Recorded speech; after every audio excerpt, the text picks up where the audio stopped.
Le Seigneur soit avec vous. Et avec votre esprit. Évangile de Jésus-Christ selon saint Matthieu.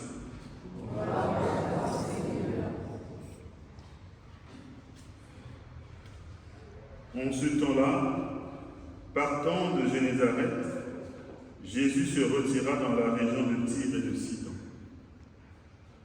Voici qu'une Cananéenne, venue de ces territoires, disait en criant : « Rends pitié de moi, Seigneur, fils de David. Ma fille est tourmentée par un démon. » Mais il ne lui répondit pas un mot. Les disciples s'approchèrent pour lui demander : « Renvoie-la, car elle nous poursuit de ses cris. » Jésus répondit : « Je n'ai été envoyé qu'aux brebis perdues de la maison d'Israël. »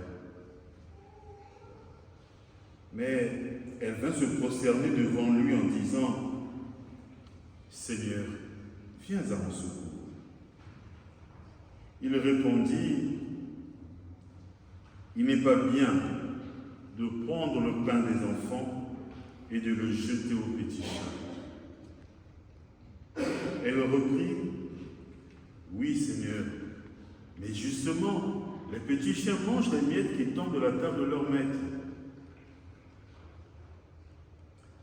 Jésus répondit : « Femme, grande est ta foi, et que tout se passe pour toi, comme tu le veux. » Et à l'heure même, sa fille fut guérie.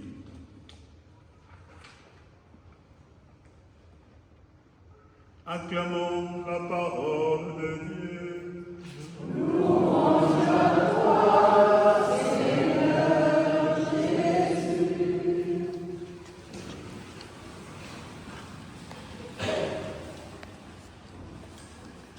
Bien-aimés de Dieu, au début de cette messe, je disais que la liturgie de la parole nous présente la foi comme un dépassement des frontières. En effet, il y a une vérité fondamentale dans cet évangile et même dans la première lecture.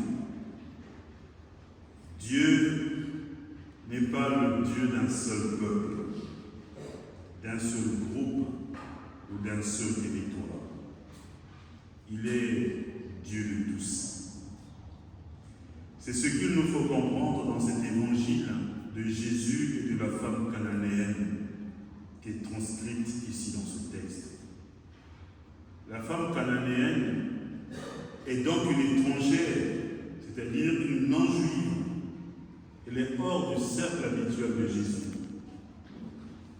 Mais elle a une foi tenace, une foi humble, une foi confiante. Alors que Jésus lui dit, pour une première fois,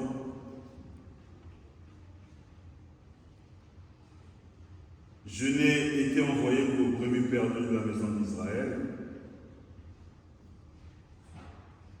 elle revient en disant : « Seigneur, viens à mon secours. » Une deuxième fois, Jésus lui dit : « Il n'est pas bien de prendre le pain des enfants et de le jeter aux petits chiens. »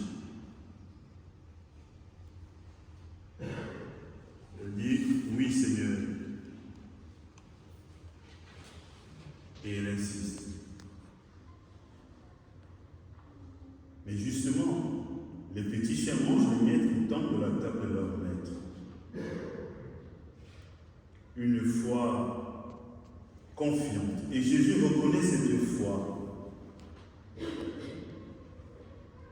Femme, grande est ta foi, que tout se passe pour toi comme tu le veux.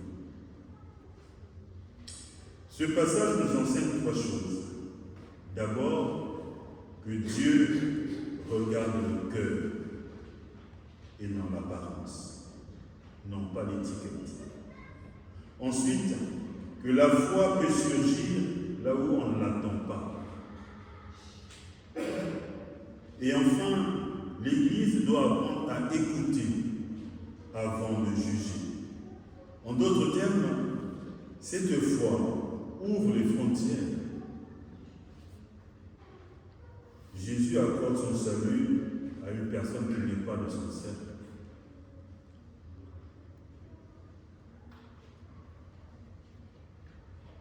Cette attitude d'ouverture, c'est ce que Isaïe avait déjà observé dans l'Ancienne Alliance. En effet, quand on lit la première lecture, on peut remarquer que dans une vision magnifique, le prophète Isaïe montre que Dieu rassemble ceux qui étaient loin, ceux qui se croyaient exclus, ceux qui ne pensaient pas avoir leur place.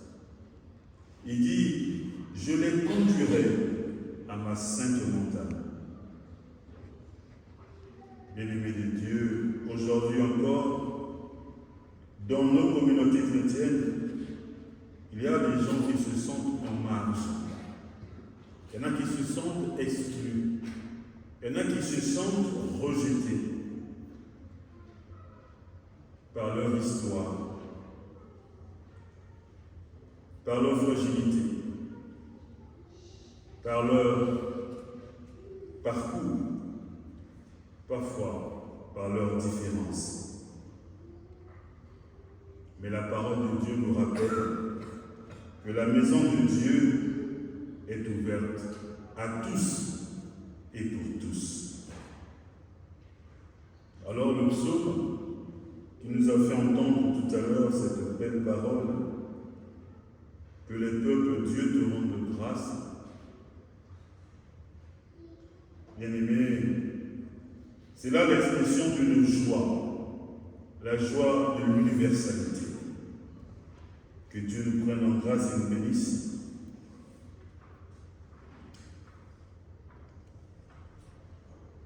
Que ton visage s'illumine pour nous et ton chemin sera connu sur la terre, ton salut parmi toutes les nations.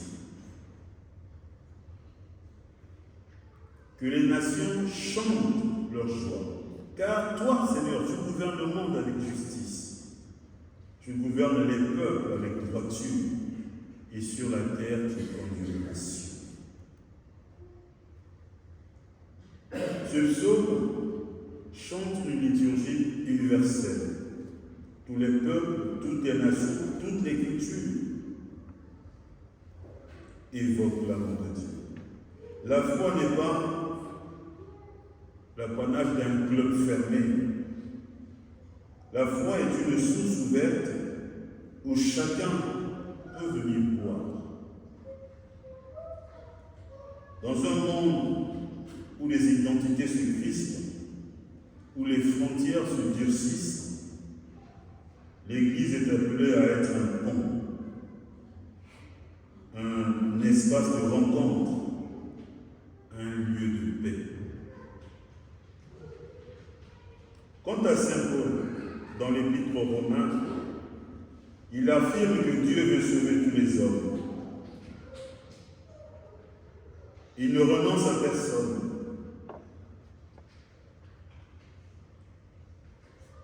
Il ne se lasse pas de chercher, de relever, de pardonner. Cette affirmation est un appel pour nous tous ici rassemblés. C'est-à-dire, ne jamais désespérer de quelqu'un, ne jamais fermer la porte, ne jamais dire pour lui c'est impossible. Car la miséricorde de Dieu, elle est pour tous. Il n'y a pas quelqu'un qui a une plus grande foi que l'autre. Il n'y en a pas. C'est le Christ. Nous avons tous la foi parce que nous avons tous le prix aux yeux de Dieu. La manière d'exprimer cette foi change d'une personne à l'autre. Mais nous avons tous la foi. Et Dieu nous aime. Mais Dieu nous aime sans contrepartie. Dimanche dernier, on disait, quand Dieu couvre sa main, nous voici rassasiés. Aujourd'hui, on nous dit encore que la maison de Dieu est une maison pour tous. Il n'y a pas des ayants droit.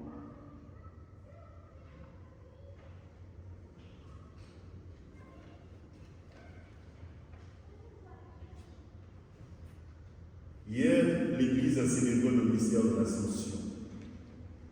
Qu'est-ce qui était fondamental ou pertinent à observer?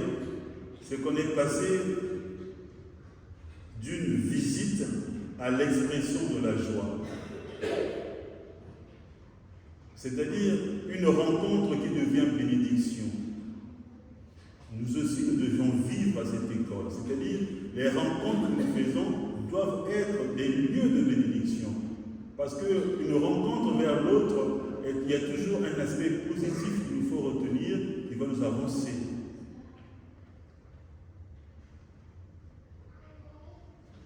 Bien-aimés de Dieu, plus que jamais, nous sommes invités à devenir une église, comme je l'ai dit, qui accueille ceux qui sont loin. Une église qui écoute ceux qui cherchent. Une église qui accompagne ceux qui doutent. Une église qui reconnaît la foi là où elle se manifeste. Il y a un chant que nous connaissons tous. Dieu nous accueille en sa maison. C'est aujourd'hui que ce chant doit retentir. Dieu nous accueille en sa maison parce que sa maison est une maison pour tous. Alors demandons-lui, demandons au Seigneur d'élargir notre cœur comme il élargit sa maison. Il élargit sa maison à tous les hommes. Nous aussi, ouvrons notre cœur et aimons-nous les uns les autres comme Dieu nous aime.